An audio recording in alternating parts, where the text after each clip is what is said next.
पर विवाद गर्मा चुका है। राठीखेड़ा जा रहे कांग्रेस विधायक को पुलिस ने रोका है। कांग्रेस विधायक कुन्नर के काफिले को रोका गया है। पुलिस ने विधायक के काफिले को घुड़मावली के पास रोक दिया है। कांग्रेस विधायक का किसानों के साथ पूछ। विधायक के काफिले को रोकने से माहौल गर्माया।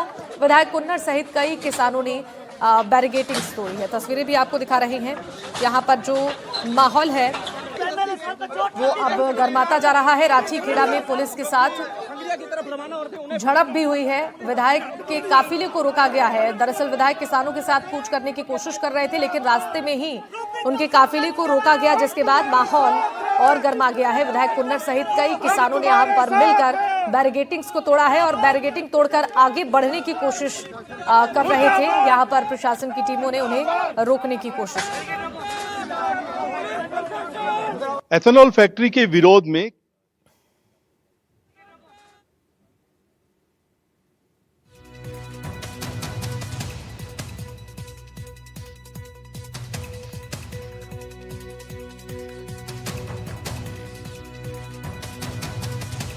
राठीखेड़ा में पुलिस से झड़प का विरोध देखिए। तस्वीरें आपकी टीवी स्क्रीन पर है। किस तरीके से बैरिकेड्स तोड़कर आगे बढ़ने की कोशिश की जा रही है। 5 अलग अलग तस्वीरें आपको दिखा रहे हैं। फैक्ट्री पर जो रार है, हनुमानगढ़ में जमकर बवाल हुआ है।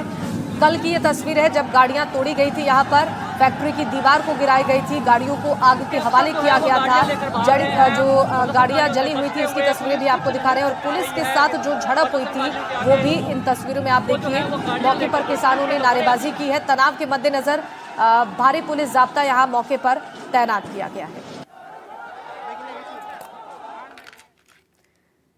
तो महापंचायत के बाद कल हिंसा भड़की थी। फैक्ट्री को लेकर स्थानीय लोगों में आक्रोश है। कल हुई हिंसा ने कई यहां पर सवाल खड़े किए हैं और इस हिंसा में कई किसान घायल भी हुए हैं। एक रिपोर्ट आपको दिखाते हैं।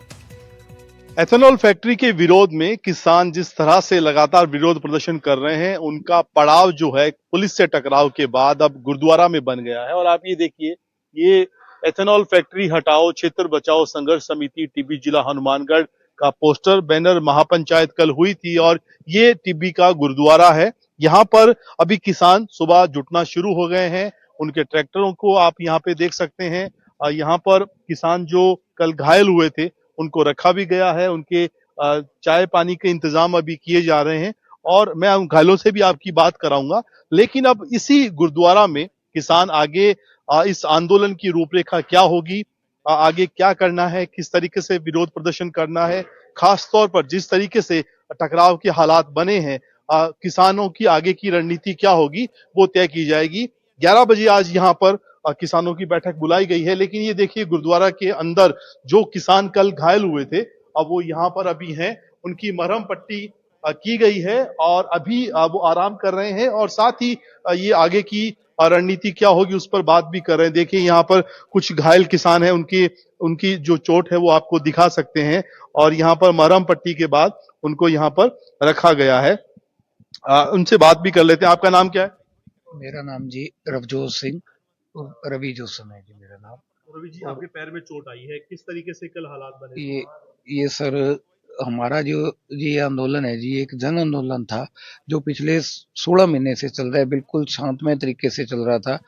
पिछली बार हमारे यहाँ नए डीएसपी साहब आए संगरिया, उनसे वार्ता हुई और उन्होंने हमें आश्वस्त किया था कि 25 जो ये अभी 25 आने वाली तारीख है, तो 25 तारीख को हमारे साथ फैक्ट्री मालिक की वार्ता करवाई जाएगी।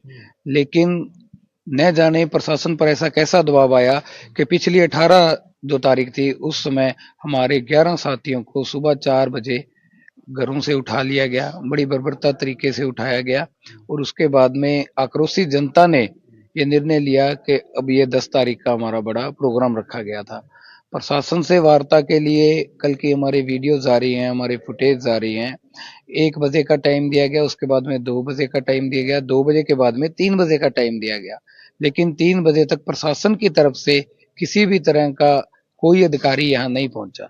ना ही यहाँ के जो मजिस्ट्रेट लगे थे वो भी नहीं पहुंचे और ना ही हमारे कलेक्टर महोदय, ना ही हमारे एसपी महोदय पहुंचे। उसके बाद जनता बेकाबू होके यहाँ से बोले कि हम हमारा जैसे वहाँ फैक्ट्री के पास धरना स्थल पर पहुंचेंगे। लेकिन पुलिस प्रशासन ने बर्बरता दिखाते हुए हमारे छोटे छोटे बच्चों को, हमारी लेडीज पे बहुत अत्याचार किए, रास्ते में भी लाठीचार्ज होता रहा। आपके कहाँ चोट है? ये पैर में चोट आई है और भी कहीं चोट? इन पैरों में है, यहाँ पीठ में चोट है जी। फैक्ट्री कॉल को लेकर जो आपका विरोध है, खासतौर पे कि पानी का जो वाटर जो ग्राउंड लेवल पानी जो है वो दूषित हो जाएगा इसके वेस्टेज से, यहाँ पे कैंसर के बहुत मामले जो हैं वो बढ़ रहे हैं, तो क्या इससे नुकसान? तो चलिए इस पर बातचीत करने के लिए हमारे साथ किसान नेता नानूराम जुड़ चुके हैं और डॉक्टर अनूप सिंह भी हमारे साथ जुड़ चुके हैं, असिस्टेंट प्रोफेसर हैं केमिस्ट्री के। बहुत स्वागत है आप दोनों का। नानूराम जी, आपके साथ ही शुरुआत करना चाहूंगी, क्या मसला है, क्यों इसका विरोध लगातार किया जा रहा है, मांगे क्या है आप लोगों की? जी मैडम, पहली बात तो किसी भी किसान से अगर जमीन ली जाती है तो उसका प्रयोजनार्थ उसे बताया जाता है, इसके साथ में उसे विश्वास में लिया जाता है, फिर उसे ये बताया जाता है आपको कितना कंपनसेशन मिलेगा, ये क्यों जमीन ले रहे हैं, किस काम आएगी। अगर वो जमीन लेके हमारे काम आती है तो कोई भी किसान मना नहीं करेगा। जैसे हमारी साइड में इधर रिंग रोड का मामला भी अभी जयपुर में चल रहा है, तो मना नहीं कर रहे हैं, लेकिन उनको अगर ऐसा लगता है कि ये जमीन लेने के बाद साहब हमें नुकसान होगा, जैसे वहां पर साहब वो दूषित पानी से कैंसर का खतरा भी बनेगा, उनको मिसयूज कर रहे हैं, गलत काम में ले रहे हैं, तो उन किसानों को डर ये है कि साहब सरकार का, किसी भी सरकार का हक ये बनता है, वो अपने मैनिफेस्टो में ये डालते हैं कि साहब आपको शुद्ध पीने का पानी देंगे, हर खेत तक पानी देंगे। वो तो दूर की बात है, अब जो पानी है उसे भी दूषित करने के लग रहे हैं, तो फिर किसानों के अंदर बहका माहौल तो होगा ही, साथ में विरोध भी होगा। सरकार को चाहिए कि उनको, किसानों को विश्वास में लाए, किसानों को बैठा के समझाए, अगर उनका नुकसान नहीं है तो उनके साथ में बैठ के उनसे बातचीत करनी चाहिए। अगर ये जमीन गई तो इससे दूषित पानी से किसानों के बीमारियों का भी फर्क पड़ेगा, आसपास के फसलों को भी नुकसान पहुंचेगा और उनके जनजीवन पर काफी असर पड़ेगा। नानूराम जी, ये समस्याएं तो हैं, ये समस्याएं जो आप गिना रहे हैं ये बिल्कुल ये समस्याएं हैं, लेकिन क्या बातचीत की कोशिश आप लोगों की तरफ से की गई थी या आंदोलन का रास्ता ही अपना लिया गया?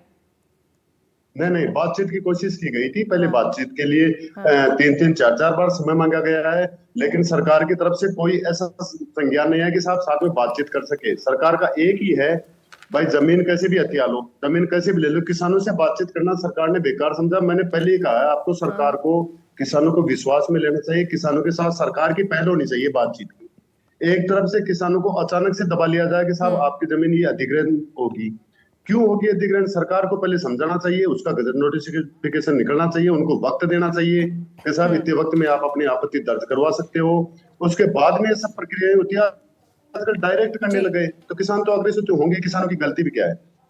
ठीक है, एक बार डॉक्टर अनूप के पास जाना चाहूंगी। डॉक्टर अनूप, देखिए अब फैक्ट्री को लेकर जो ग्रामीण है, जो किसान है, वो विरोध कर रहे हैं। जरा ये बताइए कि इथेनॉल फैक्ट्री से जमीन और भूजल पर क्या रासायनिक प्रभाव पड़ेगा, स्वास्थ्य पर इसका क्या असर पड़ सकता है, साथ ही कृषि पर इसका क्या प्रभाव पड़ सकता है?